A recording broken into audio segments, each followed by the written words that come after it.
जैसे एग्जांपल करते हैं जी, mister Akhtar disclose the following income and expenditure relevant to the tax year 2018। Tax year 2018 के लिए इसने ये हमें एक्सपेंसेस जो हैं वो गिवन किए हैं। टैक्सेबल सैलरी जो है इसकी 4 मिलियन की है नॉन प्रॉफिट ऑर्गेनाइजेशन से as a full time teacher. इसने टैक्सेबल अदर सोर्स जो है वो 10,20,000 का है। इसको इनहेरिटेंस से चेक रिसीव हुआ है, ज़कात पे की है और इसने डोनेशन की है थ्रू बैंकिंग चैनल 15 लाख रुपए की। हमने अख्तर की टैक्स लायबिलिटी कैलकुलेट करनी है, तो सैलरी भी आ गई, फुल टाइम टीचर अलाउंस भी आ गया, ज़कात भी आ गया। इसको ज़रा हम यहाँ पे देख लेते हैं।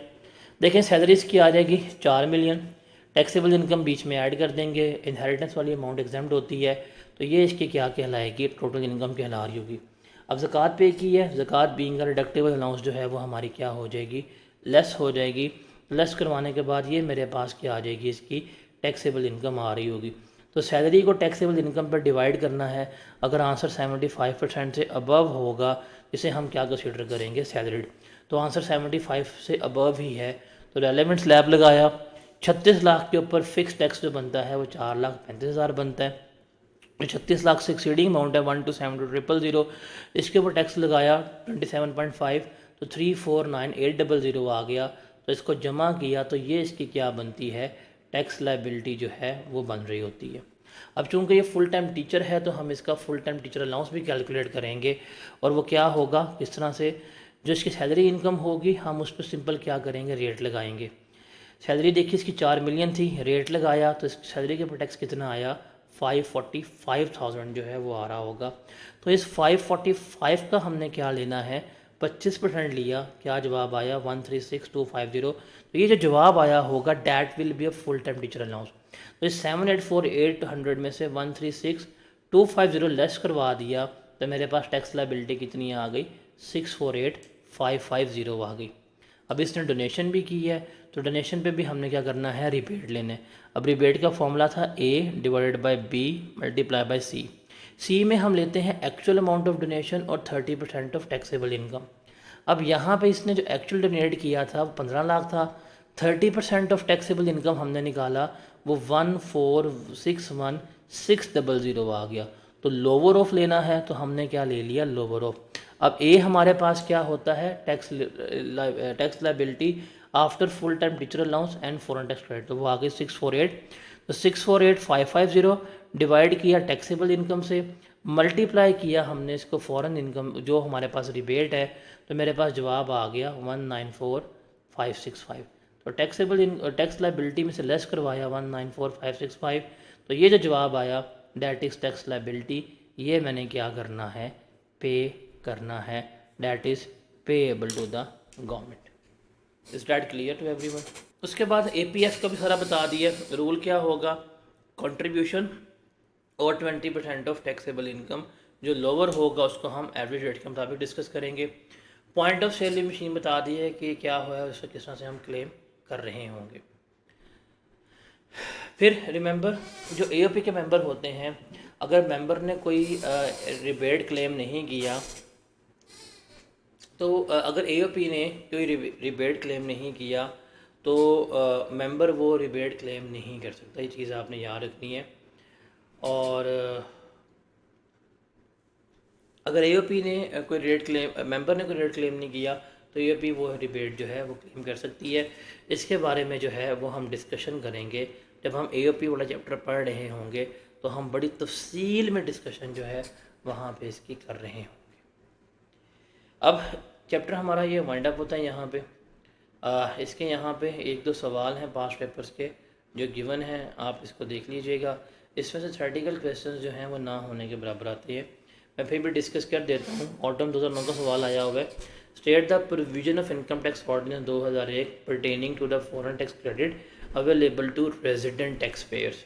बताएं जी क्या रूल्स हैं कि फॉरेन टैक्स क्रेडिट मिलेगा उसको, उस इनकम के ऊपर जो टैक्सेबल होगी, रूल क्या होगा, एक्चुअल टैक्स पेड और एवरेज रेट जो लोअर होगा उसके ऊपर हम निकाल रहे होंगे।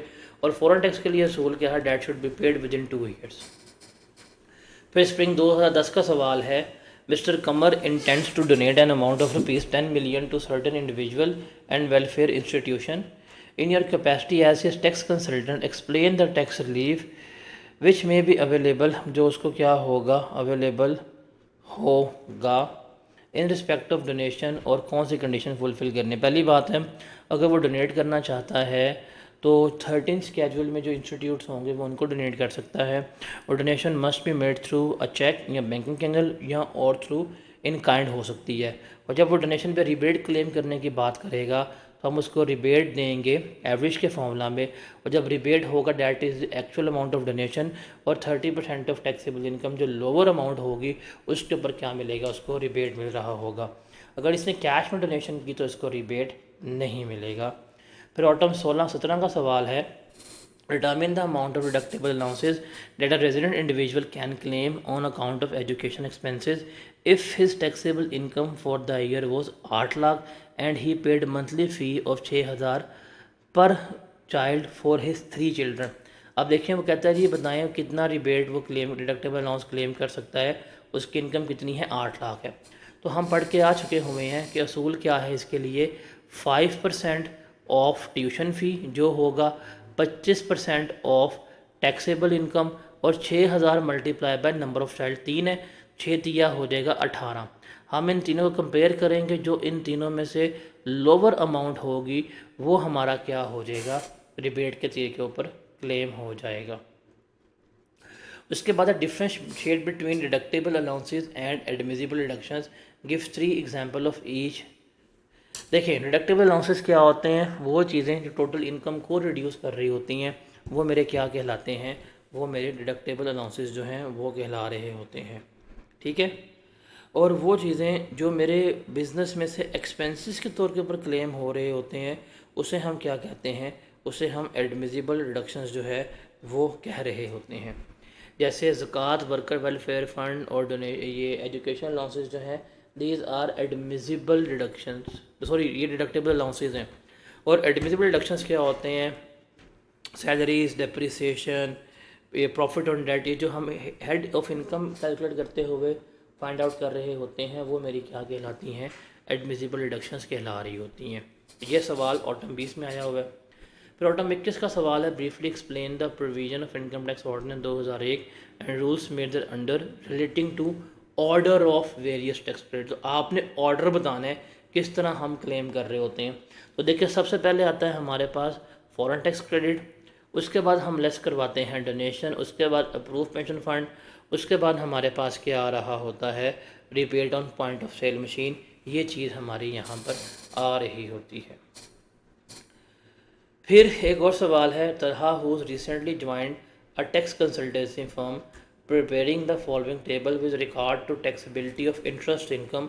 उसने इंटरेस्ट इनकम के टैक्सेबिलिटी के ऊपर टेबल बनाया है जो मुख्तलिफ लोगों ने जो है वो यहाँ पे बनाई है। रिक्वायरमेंट है बताना है कि क्या ये टेबल उसने सही बनाया है कि नहीं बनाया। ओके, आतिफ रेजिडेंट इंडिविजुअल है, उसको इंटरेस्ट अमाउंट मिली है 1.1 मिलियन, और ये टर्म डिपॉजिट रिसीट है बैंक की, इनकम फ्रॉम अदर सोर्स है, एफटीआर में है, एडमिसिबिलिटी ठीक है। देखें ये ठीक है, अदर सोर्स में ठीक है, एफटीआर में, बट इसमें से एक्सपेंस अलाउ नहीं हो सकता, तो ये चीज़ जो है वो गलत है। फिर बिलाल इंडिविजुअल है, 5.5 इनकम है, term default income from other source, NTR ठीक है, ये बिल्कुल ठीक है। 5 मिलियन से ऊपर का इंटरेस्ट हो तो एनटीआर का ही पार्ट बनता है, और उसमें से जो भी एक्सपेंसेस होते हैं हम वो लेस करवा देते हैं। फिर सीमा को मिला है बहबूद सेविंग सर्टिफिकेट से इंटरेस्ट, और इसने एग्जाम्ड किया, ये एग्जाम्ड नहीं होता, ये टैक्सेबल होता है, और ये एनटीआर का पार्ट जो है वो बन रहा होता है, बस इसमें से टैक्स विद हेल्ड नहीं हो रहा होता। फिर कमाल को, ये नॉन रेजिडेंट है, सिक्योरिटीज़ जो हैं इसको इशू हुई हैं पाकिस्तान से बाहर, और इसने एनटीआर का पार्ट बनाया है। हम ये पढ़ के आ चुके हुए हैं प्रॉफिट ऑन डेट में, अगर कोई सिक्योरिटीज़ पाकिस्तान से बाहर इशू हुई हैं, अगर आप उस पर प्रॉफिट पे कर रहे हैं तो ये एग्जाम्प्ट होती हैं, तो एनटीआर में जाएगी, बल्कि ये क्या होंगी, एग्जाम्प्ट होगी। फिर सिकंदर इंडिविजुअल है, इसने लोन एग्रीमेंट किया है with AOP being its member, और इसने इनकम फ्रॉम बिजनेस का पार्ट बनाया है। तो सर इसने लोन एग्रीमेंट किया है तो ये बिज़नेस का पार्ट नहीं बन सकता, ये गलत है। इसको जो इंटरेस्ट रिसीव हो रहा है वो इसकी ईओपी की इनकम होगी, that is not a part of इस बिज़नेस, ये भी गलत है। फिर ड्रीम बैंक लिमिटेड एक रेजिडेंट बैंकिंग कंपनी है, इसको टर्म फाइनेंस सर्टिफिकेट के तहत जो है इंटरेस्ट वगैरह मिला है, ये एनटीआर का पार्ट बनाया है। बैंकिंग कंपनी जो है अगर उसे कोई इंटरेस्ट वगैरह मिल रहा होता है तो ये उसका बिज़नेस होता है, ये बिज़नेस का पार्ट बनेगा, तो ये अदर सोर्स में नहीं आएगा बल्कि किस में आ रहा होगा, उसके इनकम फ्रॉम बिज़नेस में हम इसको लेकर चल रहे होंगे। तो बेसिकली ये टेबल आपने बनाना था, यही हमने डिस्कस किया है कि पहले वाला FDR ठीक था, ये चीज़ गलत थी, तो सारी वो हमने डिस्कशन करके ये टेबल बना के देना था। तो that was all about this table. उसके बाद आप जब यहाँ पे आएंगे तो ये 2 सवाल एग्जाम्पल गिवन है, क्वेश्चन नंबर 1 और क्वेश्चन नंबर 2। प्रॉपर क्वेश्चन जो है सॉल्व ने, प्रॉपर रिबेट्स इसमें से लेस करवाए हुए हैं, इनको एक दफ़ा पढ़ लेंगे तो आपको ये रिबेट जो हैं उनकी मज़ीद अंडरस्टैंडिंग जो है वो डेवलप हो जाएगी। तो यहाँ पे हमारा रिबेट्स वाला चैप्टर जो है वो क्या होता है, ख़त्म होता है।